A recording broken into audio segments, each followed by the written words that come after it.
Oh, hallelujah. Odofo Nyankopon hyira no nyo kɛseɛ.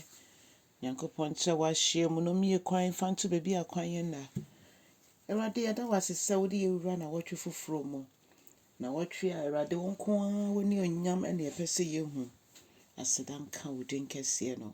Awurade nea wahyehyɛ ama yɛ na wɔtwe mu nyinaa yɛsɛ yɛda w'ase wɔ ho prɛkopɛ. Kɔsoa na ma wo nokoredie nyɛ kɛseɛ. Kɔsoa na ma wo tumdie nyɛ kɛseɛ. Enedue nso so odomfo ye mpaebɔ nyinaa ne sɛ papa wobɛkɔso ama wo nokoredie adaadie ma yɛbɛsua w'asɛm yi ma yɛnte w'aseɛ yɛtumi etu anamɔ nso ɛsɛ ɛde ahyɛ wo din kronkron anuonyam yɛda w'ase ɛwɔ Jesus Christ dim na yɛbɔ mpaeɛ. Hallelujah. Ɔdɔfo mema wakɔ aba nnɛ nso ɛde ba wo te aseɛ sɛ dwumadie yi so yɛbɛfi akenkan nsɛm efi Isaiah, odifo Isaiah woma no eti eduonum enum ne nkyekyɛmu 6 kosi 9. Ɔdɔfo me enti Awurade asɛm. Ɔse hwehwɛ Awurade ɛbra a wobɛhu no. Frɛ no ɛbra a ɔbɛn wo yi. Ma ɔdebɔnyɛni engya na kwan bɔne na ne na kwan a ɛnyɛ sene kwan ɛne n'adwene a ɛnyɛ sene adwene no so ongyae na ɔnsan ba Awurade nkyɛn. Ɔno ɛna obɛhu no mmɔbɔ na yɛn Nyankopɔn ɔno ɔde bɛkyɛ. Ɔse ma kwan ɛnyɛ mo akwan ma adwene nso ɛnyɛ mo madwene. Awurade na ɛseɛ. Ɔse sɛdeɛ ɔsoro ɛne asase ntam ware no saa ɛna ɔne yɛn nso yɛ akwan ɛne yɛ adwene ntam ɛwa. Ɔdɔfo saa nyame a yɛsom no yɛ nyame bi a ɔno na ɔbɔɔ ɔsoro ne asase. Ɔno na wiase nyinaa kita ne nsam. Ɔno na ɔka ɛbɛ mu na ɔhyɛ nso a egyina. Ɔno nko ara na sɛ wode wo ho to no so a esi wo yie. Abrabɔ yi mu yɛ ne nyame a nka yɛasɛm ɛyɛ mmɔbɔ. Na nyame na ɔne yɛ kasa anɔpa yi sɛ so wo adwene bɔne bi wo akwan bɔne bi a wonam so a ɔyɛ mmɔbrɔhunfoɔ agya saa bere a dom dɔɔso yi na dom da so yɛ adwuma yi ɔse saa bere yɛ bere yɛhwehwɛ na yɛbɛhu no nti ɔdɔfoɔ ɛma ne nka akyire ɛma ne nyɛ sɛ menya ho ansa ɛma ne nyɛ sɛ mekura m'adwuma yɛ nkomsene ɛnam ɔsɔfoɔ bi asɛm a meteyɛ ana elder bi asɛm a meteyɛ ana odwidini bi asɛm a meteyɛ.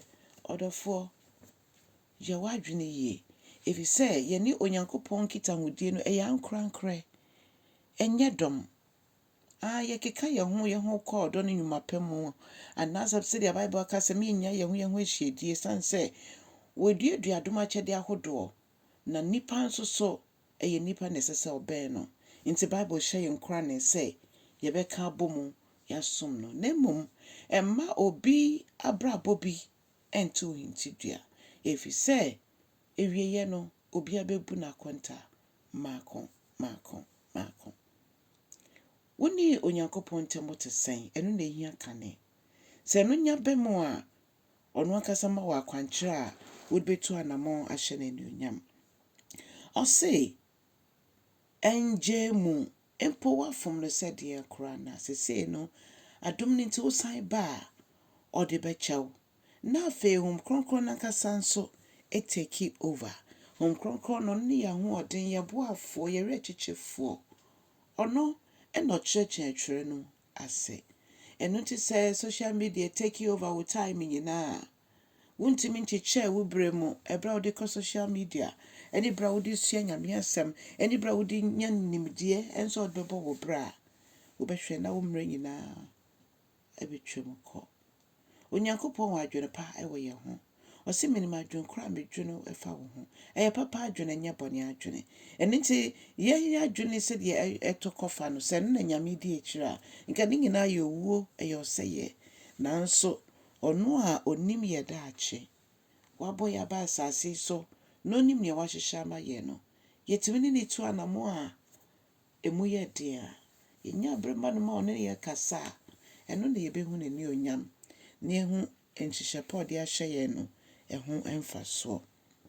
Ɔdɔfoɔ ɔse makwan ɛnyɛ makwan ɛna sɛdeɛ mesi fa adwene fa no ɛnyɛ sɛdeɛ momu dwene fa ɛnɛ due yɛmfa yɛn ho nyinaa nto ne so yɛnka nkyerɛ asafo Awurade sɛ de yɛnkae ɔkwankyerɛfo Nyame adeɛ nyinaa so tumfoɔ no nkankasa afei ba na ewie Awurade ma ɔbambɔ nyɛ kɛseɛ wɔ wo mma so na wo nokoredie ɛnnɛ di Nyame wa w'ani yɛda wase sɛ wahyɛ wo anuonyam saa wobɛka yɛn ho da mu nyinaa ɛwɔ Jesus Christ din mu ɔdɔfoɔ kyɛ asɛm no na wonya subscribe nso ayɛ ne saa nea wode kɔma no nso ka kyɛn sɛ ɔno nso subscribe Nyame nhyɛ wo bebree wɔ Yesu din mu amen